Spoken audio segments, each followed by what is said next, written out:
que nós procuramos na terra? O que você procura para se realizar na terra? Na tua vida, você concorda que há picos de tristeza e há picos de alegria? Sim ou não? E os picos de tristeza? Por que ficamos tristes? Ou tristes? E resumindo tudo, porque não é o ponto que eu quero ver com vocês, a verdade é que nós sentimos falta de alguma coisa e isso nos deixa triste.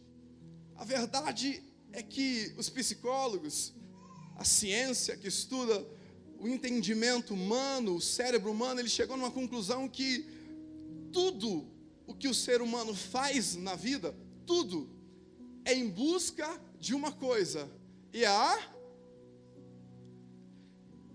felicidade. Lembra do filme do Will Smith? Ah, que coisa linda, aquele negão, gente boa. Lembro dele de MIB, mas Em Busca da Felicidade foi muito bom. Em busca da felicidade é o que mais o ser humano faz para se realizar. Tudo o que ele faz é buscar uma felicidade. E felicidade para ele é ter coisas. Então ele busca aquilo que ele entende que é necessário para atender a sua felicidade. Porque o ser humano entende que se ele suprir as suas necessidades, ele será feliz.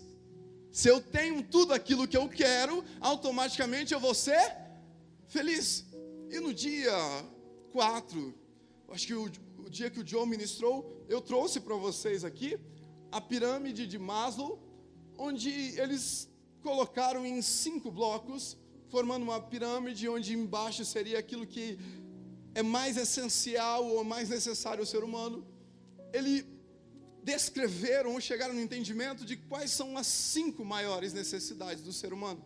Então nós já lemos isso aqui, mas vamos reler. Seria a mais importante necessidade fisiológica, de necessidade de comida, de água, de sono, de abrigo, de moradia. Acabou a bateria do meu negócio. Ah, Satanás. Brincadeira, Satanás não tem nada a ver com isso. A outra é segurança. É segurança da família, do corpo. A necessidade social seria em terceiro lugar. A necessidade de se relacionar, de ter um amor correspondente, de ter uma amizade, de ter família, de viver em comunidade como nós estamos aqui hoje. E a estima, em penúltimo lugar, o reconhecimento, o status, a autoestima. E por último, talvez menos importante, mas também importante, por isso está aqui, a necessidade de se realizar pessoalmente, de desenvolver talentos, chamados. Essas seriam as principais necessidades do ser humano. Pode acender essa, Edi? E a verdade, isso é verdade, sim ou não? Quantos têm necessidade dessas coisas? Diga, eu tenho. Diga bem forte, eu tenho. Pegue a sua mão direita, levante aos céus assim, com a mão de profeta, coloque na sua cabeça, balance assim para o lado e fale, em nome de Cristo, sai sono, espírito, cansaço físico, em nome de Jesus, saia, está amarrado. Foi? Expulsou? Eu vi espírito saindo daqui, não pegou você, Sandro, não, glória a Deus.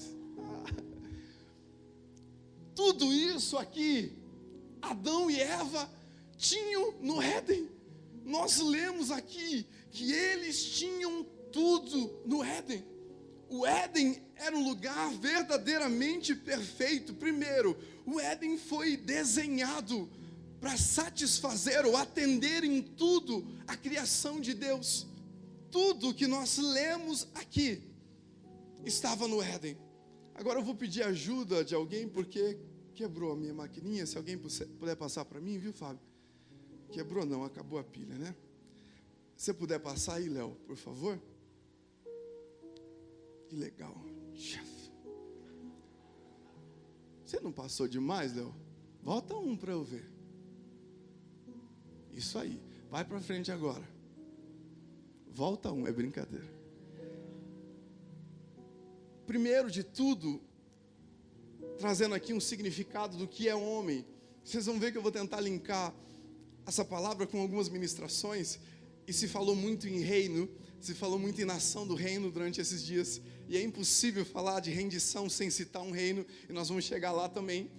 A ideia do homem é que ele é uma nação de um reino. Como você sabe, nós já ministramos aqui a palavra homem, humano, ou do latim humanos, relacionado ao homem, homem, ele tem um significado de terra, de coisas terrestres. Ele é o oposto dos seres divinos. Só existiam então os seres divinos, e foi criada a humanidade, que significa uma nação terrena. Mas o homem não foi criado para ser singular, ele foi criado para ser um ser coletivo. Então logo, todo o homem é uma nação e não apenas um indivíduo. Isso é entendido, amém? Passando um pouco, Léo. Volta um pouquinho, Léo. Que legal. Essa parte não está lá. Segura um tempo. Olha a ideia de Éden. Éden significa paraíso, significa uma área murada ao redor de alguma coisa. Éden significa, segundo a Wikipédia, um país supremo, um lugar ideal. Esse era Éden. Éden era um país, era uma nação. E o povo dessa nação, quem era? Era o homem. E toda nação tem um? Tem um? Que legal. Quem está comigo, diga eu estou. Toda nação tem um povo. E toda nação também tem um rei, um líder, presidente no nosso caso. Mas rei. Se o homem era a nação, o rei era quem era? Deus. E esse Deus provia tudo o que a sua nação, o ser humano precisava. Cara, ele criou os animais para quê? Para atender o ser humano. E ele traz o ser humano e fala assim: olha, você mesmo que vai dar nome aos animais. Se a gente compra um cachorrinho fuleiro, vira-lata, compra nada, acha na rua um cachorrinho todo sarnento, e da hora que dá um nome, chama o quê? Nome, cachorro de pobre, como chama, gente? Bilu. Bilu. E a gente já fica todo feliz, Bilu, meu cachorro. Aí quem fala assim, eu dei nome, como se fosse uma coisa, né? Bilu, foi eu que escolhi, né? A gente já fica feliz. Imagine dar nome a todos os animais daquela nação, todos os animais do Éden. A palavra fala que o homem trabalhava, mas ele não trabalhava porque precisava de um salário. Ele tinha tudo que precisava. Ele trabalhava por conta da pirâmide para se satisfazer, se autorrealizar, se sentir útil.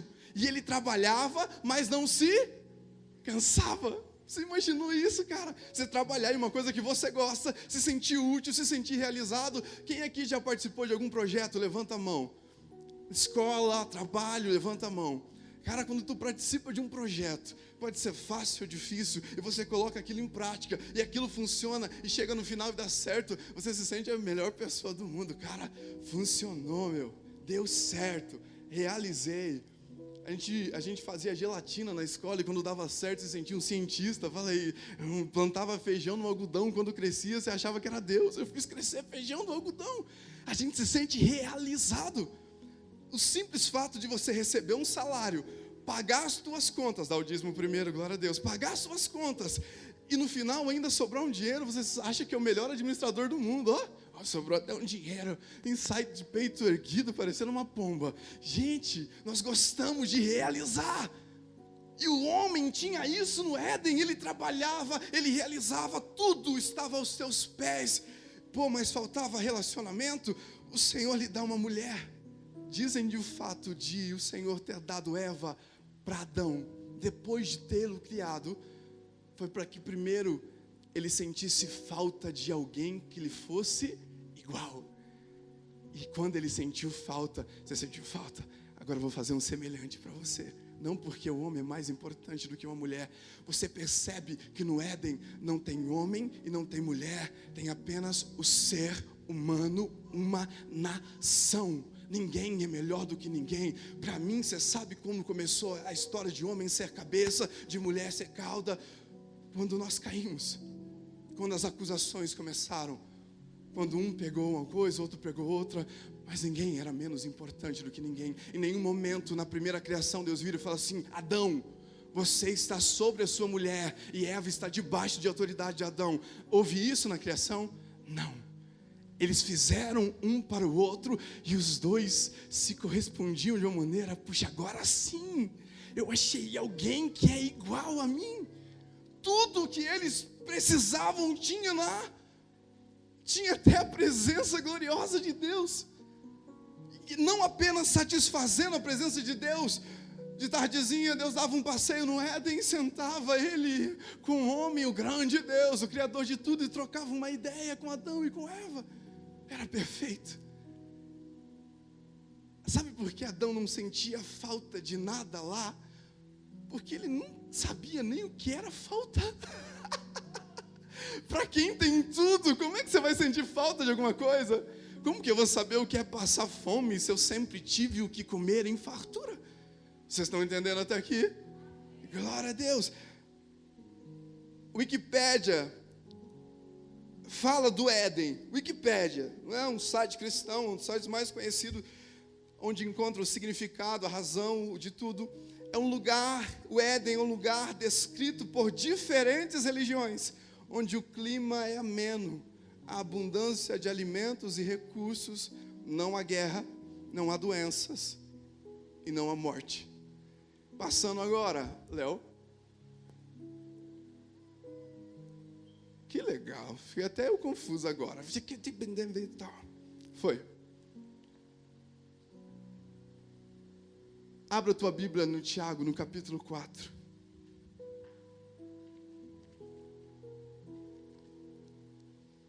Antes de ler, entenda um pouquinho, olhe um pouco para mim. Se nós éramos uma nação perfeita no Éden, nós éramos totalmente dependentes do rei. Teve um dia que Eva e Adão foi induzida por Satanás a entender que ela não precisava daquilo. Olha que louco. Eva e Adão, mesmo tendo tudo, um dia foi induzida por Satanás a acreditar que ela poderia ser independente. Repita comigo, independente. E é aí que eles caem.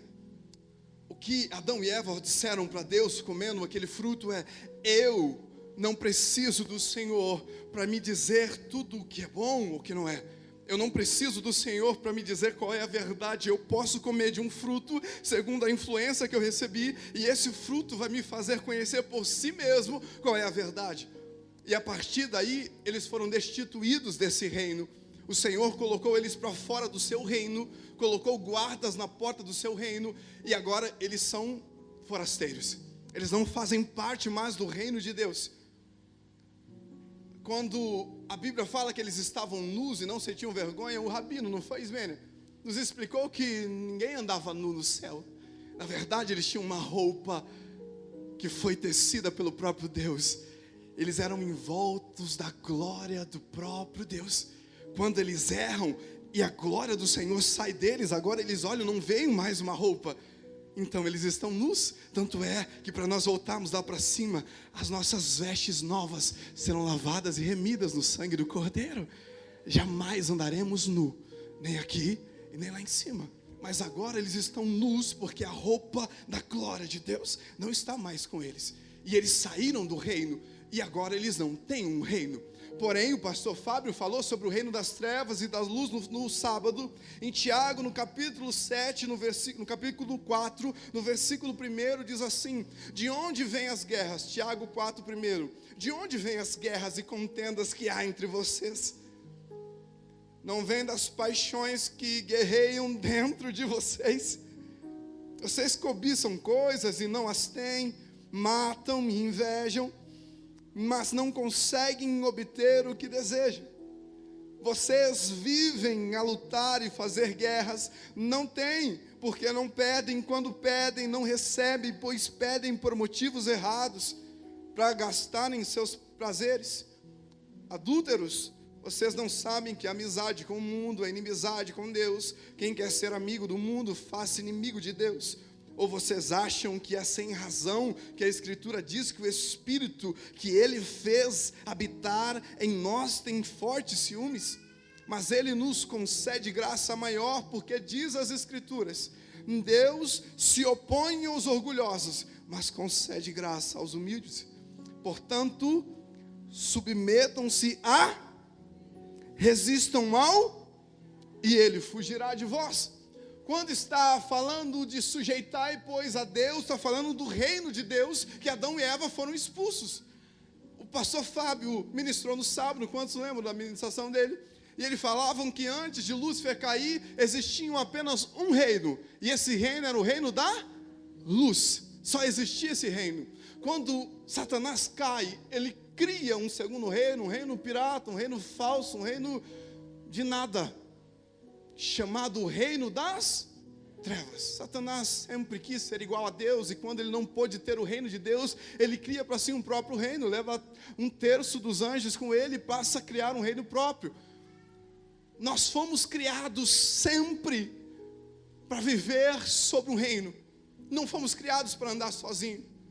Por isso a coisa mais louca que eu tenho visto nessa campanha é a gente mais unido do que nunca, em unidade, em comunhão. A maior dificuldade desse mundo é achar que não serve a um rei, é achar que vive por si mesmo, que não precisa de ninguém, que não está à mercê de uma nação. Eu sou um indivíduo sozinho, e eu faço da minha vida o que eu bem entender. Isso é um engano de Satanás. O que Deus faz para você no reino das luzes é falar assim: eu sou o teu rei, vocês são os meus servos, vocês devem a mim fidelidade. Satanás agora entra com o reino das trevas e faz você acreditar que não serve a nenhum reino, que anda sozinho, mas na verdade você é escravo dele e vive no reino das trevas se não está à luz. Tiago 4:1 diz assim: sujeitai-vos, pois, a Deus, ao reino da luz, e resistir ao diabo, e ele fugirá de vós. Ou seja, se você é sujeito ao reino da luz, você não está à mercê do reino das trevas. Logo, se você não se sujeita ao reino das luzes, você está sujeito ao reino das trevas, ou um ou outro. Não é possível ficar neutro nisso. Não é possível você achar que vive por alguém, vive sozinho, vive por si próprio. Nós não nascemos para ser independentes, nós nascemos para fazer parte de um reino. A rendição, na verdade, ela é relativa a um reino. Da onde vem rendição? Quando um reino queria tomar o outro, você lutava por um território que não é seu até alguém se render. É relativo a um reino.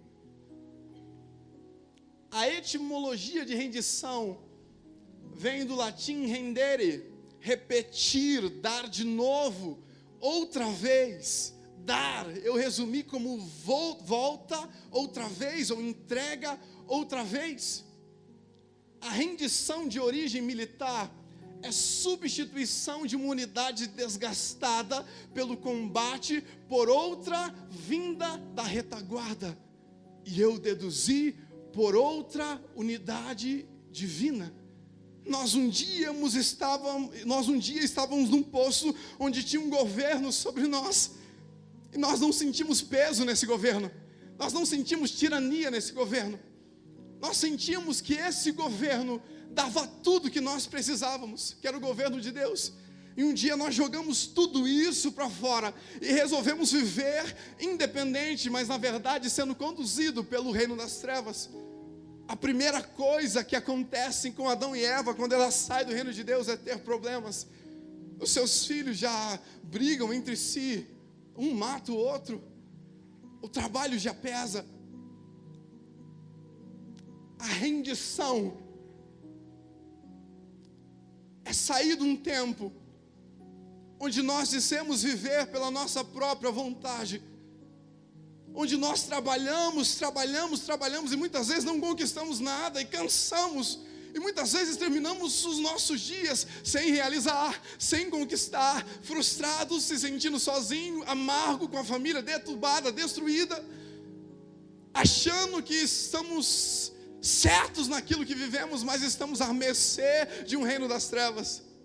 Sabe, o socialismo diz que não precisam de um líder, não precisam de uma autoridade. O socialismo diz que todo mundo é igual a todo mundo, mas num sentido deturbado. Veja como Satanás é sujo. Ninguém precisa mandar aqui, todo mundo é igual a todo mundo. Mas aí eles elegem alguém para organizar, e quando você acha que não, se levanta um tirano que diz para você que você é livre, que diz para você que você escolhe, mas na verdade ele te subjuga.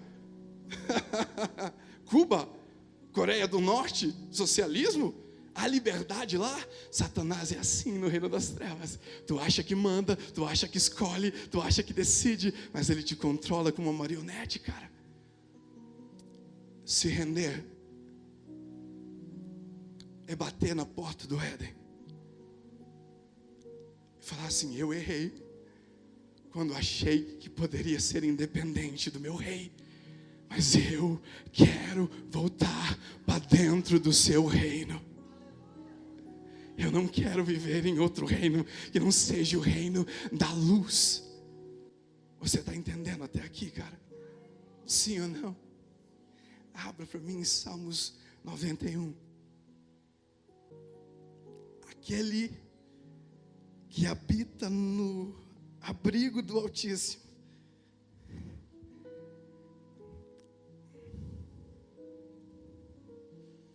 e descansa à sombra do Todo-Poderoso, pode dizer ao Senhor: tu és o meu refúgio, a minha fortaleza, o meu Deus em quem confio. Ele o livrará do laço do caçador e do veneno mortal, e Ele o cobrirá com as suas penas, e sobre as suas asas você encontrará o refúgio que precisa. A fidelidade dele será o teu escudo protetor. Você não temerá o pavor da noite, nem a flecha que voa de dia, nem a peste que se voa de modo sorrateiro, nem trevas, nem a praga que devasta ao meio-dia. 1000 podem cair ao teu lado e 10.000 à tua direita, mas naquele lugar nada o atingirá. Se coloque de pé.